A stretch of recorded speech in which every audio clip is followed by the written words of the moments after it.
नमस्कार मित्रों, राजकीय महाविद्यालय बनेड़ा भीलवाड़ा में आपका स्वागत है। आज हम चर्चा करेंगे एक बड़े ही महत्वपूर्ण टॉपिक पे, जिसका नाम है, आप जैसा कि स्क्रीन पे देख रहे हो, रॉक्स अथवा चट्टानें। तो आज हम चर्चा करेंगे चट्टान के विषय में। अरे एक बड़ी ही दिलचस्प बात यह है कि चट्टान शब्द आपको बार बार सुनने को मिलता ही रहता है। आप सामान्यतः किताबों में पढ़ते हो, भूगोल के विद्यार्थी तो इससे काफ़ी अधिक परिचित हैं। और जो भूगोल के विद्यार्थी नहीं हैं, अर्थात भूगोल सब्जेक्ट नहीं पढ़ने वाले विद्यार्थी हैं, वो भी इस शब्द को बार बार सुनते हैं। समाचार पत्रों में भी आपने इस नाम को देखा होगा, सामान्य बोलचाल में भी आपने चट्टान शब्द सुना होगा।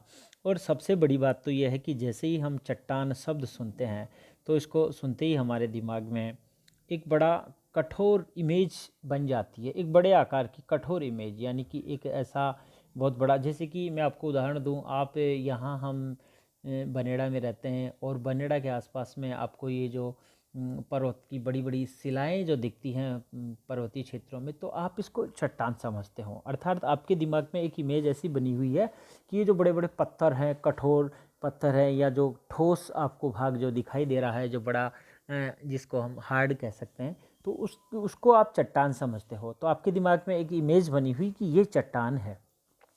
और सामान्यतः अधिकांश व्यक्तियों के दिमाग में एक सख्त जो आवरण है, या बड़े आकार के पत्थर शिलाखंड जो हैं, उनको ही आप चट्टान समझते हो, जबकि वास्तव में ऐसा नहीं है।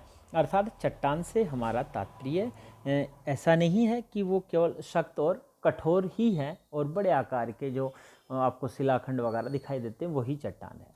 मेरे कहने का तात्पर्य यह है कि चट्टान बिल्कुल सॉफ्ट भी हो सकती है, मुलायम भी चट्टान हो सकती है, और कठोर जो है वो भी चट्टान हो सकती है। तो आपके दिमाग में चट्टान शब्द सुनते ही जो कठोरता का आभास होता है, वो सामान्यतः एक प्रकार से गलत अवधारणा है।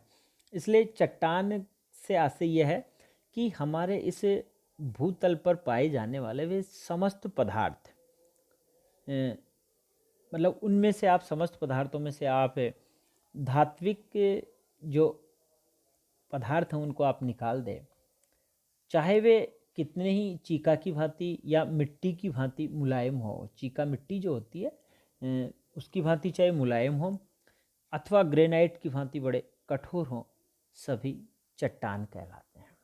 अर्थात हमारे भूपटल पर पाए जाने वाले सभी नॉन मेटेलिक जो मटेरियल हैं, वो सभी चट्टान कहलाते हैं। और चट्टान बिल्कुल सॉफ्ट भी हो सकती है, अर्थात मुलायम हो सकती है।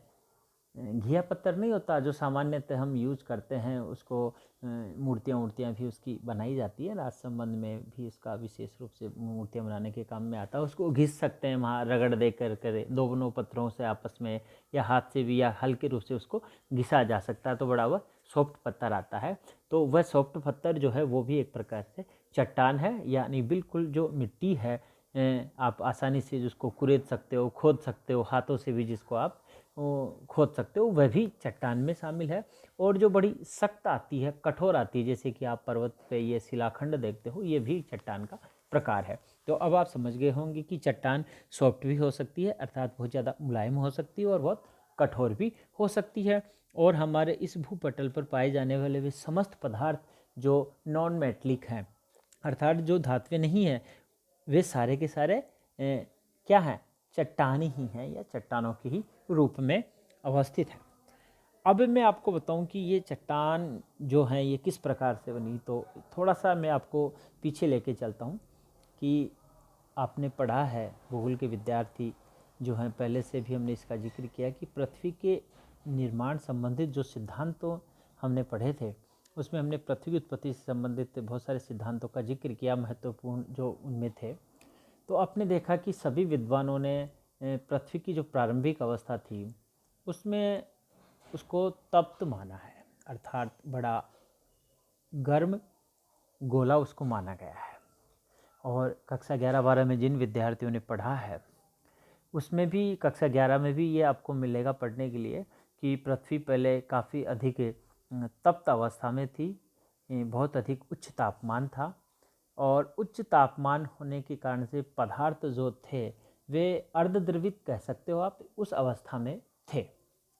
तो वो धीरे धीरे जब पृथ्वी उस उच्च तप्त अवस्था से शीतल होती गई, और आपने उसमें ये भी है कि विभेदन एक समय आया था जब पृथ्वी गर्म अवस्था में थी और उसके संपूर्ण उसके निर्माण करने वाले जो तत्व थे वो गर्म अवस्था में थे। जो भारी पदार्थ थे वो नीचे चले गए और जो हल्के पदार्थ थे वो ऊपर हो गए। यही कारण है कि वर्तमान में पृथ्वी का जो आवरण है उसके बाह्य भाग में गैस मिलती है, क्योंकि जब किसी समय में पृथ्वी का निर्माण जब हुआ तो पृथ्वी को उत्पत्ति के सिद्धांतों में एक गैसीय सिद्धांत भी आपने पढ़ा है। तो पृथ्वी के निर्माण के समय हल्के पदार्थ और बहुत सारे जो हल्के जैसे कि गैस हैं वो तो बाहर की ओर रह गई, और जो भारी पदार्थ थे वो उसके अंदर चले गए। और हम देखते हैं कि हम जहाँ रहते हैं धरातल, उसको हमने पहले वाले टॉपिक में पढ़ा, उसको हम क्रस्ट कहते हैं, और क्रस्ट हल्के पदार्थों से बना। उसके बाद में हम देखते हैं कि मेंटिल है, तो मेंटिल जो है वो अपेक्षाकृत भारी है, और सबसे गहराई में जाते हैं तो वह कोर है जो अत्यधिक घने भारी पदार्थों से बना हुआ है। तो इस प्रकार से हमारी पृथ्वी का निर्माण हुआ। निर्माण के बाद में हमने देखा कि पृथ्वी शीतल हो गई। शीतल जब पृथ्वी प्रारंभ में, आप एक कल्पना कीजिए कि जब पृथ्वी शीतल होती है तो केवल एक ही चट्टान का निर्माण होता है। आप ऐसा समझो बड़े सरल रूप से समझने की दृष्टि से। और हमारी पृथ्वी जब शीतल हो जाती है, और शीतल होने पे जो इसका आवरण बनता है, आवरण सबसे पहले शीतल होगा बाह्य भाग, तो वह जो बाह्य भाग जो शीतल होता है वह आदि चट्टान बनती है। यानी सर्वप्रथम जो चट्टान बनी वह पृथ्वी का बाह्य जो आवरण है वह शीतल हुआ, और वही आदि चट्टान कहलाई, और उस चट्टान को हमने आग्नेय चट्टान नाम दिया।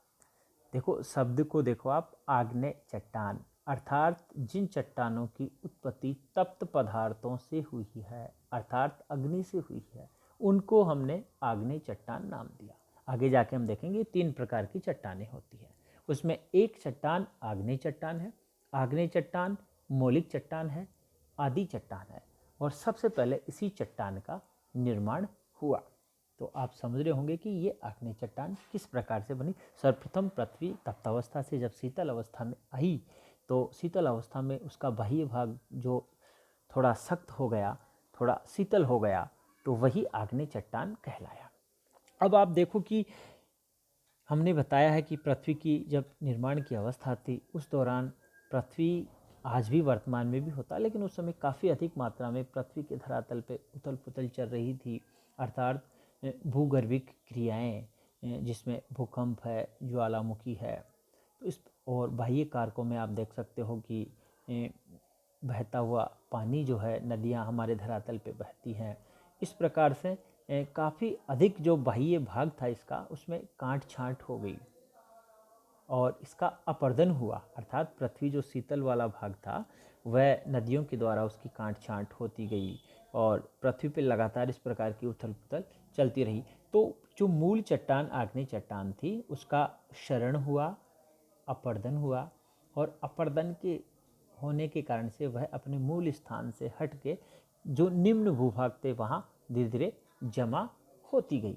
तो कुल मिला के आग्नेय चट्टान जो थी, आग्नेय चट्टानें जो थी वे अवसादी के रूप में निम्न भागों में जमा हो गई, पूरे पृथ्वी के जो धरातल है उसके भाग।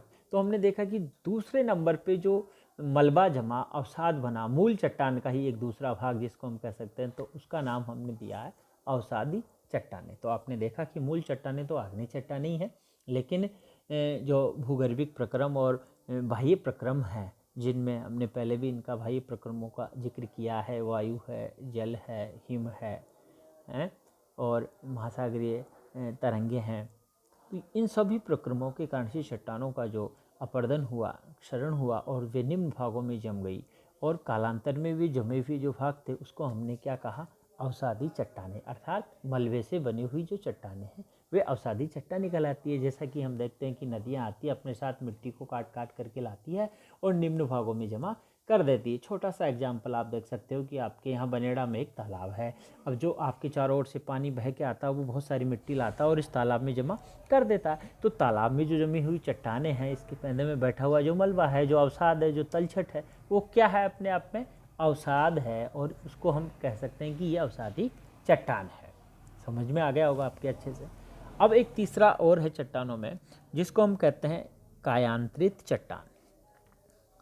कायांतरित चट्टान की आपको ये पता है कि हमारी पृथ्वी के जैसे जैसे हम गहराई में जाते हैं, गर्भ में जाते हैं, तो तापमान बढ़ता है और तापमान एक स्थिति ऐसी आती है कि बहुत ज़्यादा बढ़ जाता है।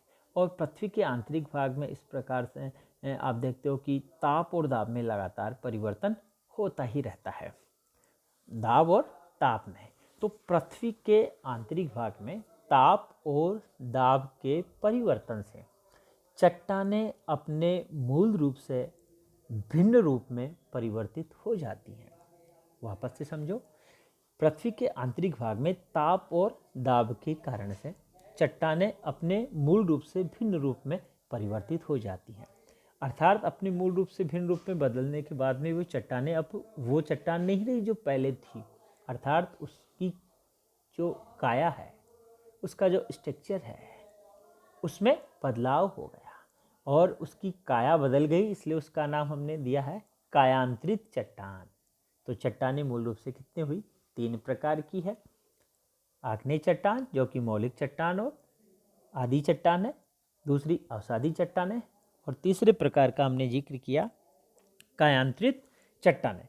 अब आपने समझ लिया है कि 3 प्रकार की चट्टानें होती हैं और इनका ही हम आगे अभी विस्तृत रूप से जिक्र करेंगे। एक थोड़ा सा मैं आपको एक अन्य जो प्रकरण और समझाता हूँ, जिससे आप चट्टानों को बहुत अच्छे से समझ पाएंगे। हमारी पृथ्वी का जब निर्माण हुआ तो उसमें मोटे रूप से हम देखते हैं कि जो हमारी जो पृथ्वी कंप्लीट रूप से जो हमारी अर्थ है, वे तत्वों से मिलके बनी है। बहुत सारे तत्व हैं। तत्व अपने आप में एक कोई पदार्थ है और वह शुद्ध अवस्था में होता है और एक मौलिक ही होता है, उसमें अन्य किसी अन्य तत्वों का मिश्रण नहीं होता है। जब 2 या 2 से अधिक तत्व आपस में मिल जाते हैं तो फिर वह यौगिक या खनिज हो जाता है, यानी उसमें जो मिश्रण हो जाता है तो उसके बाद में वे खनिज के रूप में हो जाता है। तो हमारी जो पृथ्वी है वे ऐसे बहुत सारे तत्वों से बनी हुई है और वे जो तत्व हैं वे प्रमुख रूप से हैं जो हैं वे लगभग 110 तत्वों की हमने खोज की कि प्रमुख रूप से हमारी पृथ्वी के निर्माण में 110 तत्वों की प्रधानता है। और 110 तत्व हैं, उनमें से भी अगर मोटे रूप से देखा जाए तो 8 प्रमुख तत्व हैं जिनसे हमारी पृथ्वी का निर्माण हुआ है। और ये हमारी 8 तत्व हैं जो हमारी पृथ्वी के लगभग 98.6% भाग को कवर करते हैं, और जिसमें कि प्रमुख रूप से ऑक्सीजन, सिलिकॉन, एल्यूमिनियम, लोहा, कैल्शियम और सोडियम, पोटेशियम, मैग्नीशियम, ये प्रमुख रूप से 8 जो तत्व हैं, इनकी प्रधानता हमारी पृथ्वी के निर्माण में सबसे ज़्यादा है। अब आप तत्वों की बात छोड़ो, तत्व मैंने बताया कि हमारी पृथ्वी के निर्माण में इन तत्वों की प्रधानता ज़्यादा है। 110 तत्व हैं और उनमें से 8 तत्वों की ही लगभग प्रधानता है जो लगभग 98.6% भाग को हमारी पृथ्वी को कवर करते हैं। ये तत्व आपस में जब पृथ्वी गर्म और तप्त अवस्था में थी, इसमें काफ़ी अधिक आंतरिक हलचलें हो रही थी, तो आपस में ये एक दूसरे से मिल गए। फॉर एग्जांपल मैं आपको बताता हूँ कि जैसे कि हम खिचड़ी बनाते हैं तो उसमें जैसे कुकर में या भगोने में हम डालते हैं, उसमें नमक भी डालते हैं, दाल भी डालते हैं, चावल भी डालते हैं, या 2-3 प्रकार की दालें उसमें हम डाल देते हैं, या सामान्यतः जब आप सब्जी बनाते हो तो उसमें बहुत सारे तत्व आप डाल देते हो। और एक बार जब उसको बॉईल करते हैं तो काफ़ी अधिक कॉम्प्लिकेटेड स्थिति उनकी हो जाती है, बहुत ज़्यादा जटिल मिश्रण उनका हो जाता है। फिर आप उसको पहचान नहीं पाते हो कि कौन सा, हालांकि कुछ तत्व आपको उसमें अलग अलग दिखाई दे जाएंगे, लेकिन फिर भी वो बहुत ज़्यादा एक दूसरे से मिल जाते हैं और घुट जाते हैं। तो ठीक ऐसा ही हमारी पृथ्वी के निर्माण के दौरान हुआ कि बहुत सारे जो तत्व थे वे आपस में भूगर्भिक हलचलों के कारण से इतने ज़्यादा आपस में मिल गए।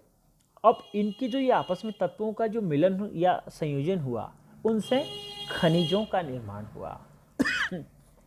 इनसे क्या हुआ, खनिजों का निर्माण हुआ। तो इस प्रकार से बहुत सारे तत्व आपस में मिल करके खनिजों का इन्होंने निर्माण किया है। तो अब आप ये भी समझ गए होंगे कि हमारी पृथ्वी कैसे बनी है और उसमें ये तत्व होते हैं, तत्व आपस में मिलते हैं और मिलने से फिर उनके मिश्रण से खनिजों का निर्माण हो जाता है। तो खनिज भी समझ गए, तत्व आप समझ गए, और चट्टानें बेसिक रूप से जो 3 प्रकार की होती हैं जिनका मैंने आपको अभी जिक्र किया, उनके बारे में भी आप समझ गए हैं। तो अब हम इसके बाद में जिक्र करेंगे कि ये जो 3 चट्टानें मैंने आपको बताई हैं, आग्नेय, अवसादी और रूपांतरित चट्टानें, और अब हम इनको एक एक करके देखेंगे। वीडियो को सुनने के लिए धन्यवाद, और आगे के वीडियो में मैं आपको एक एक करके चट्टानों के विषय में विस्तृत जानकारी दूंगा, आग्नेय, अवसादी और रूपांतरित चट्टानों के विषय में। धन्यवाद।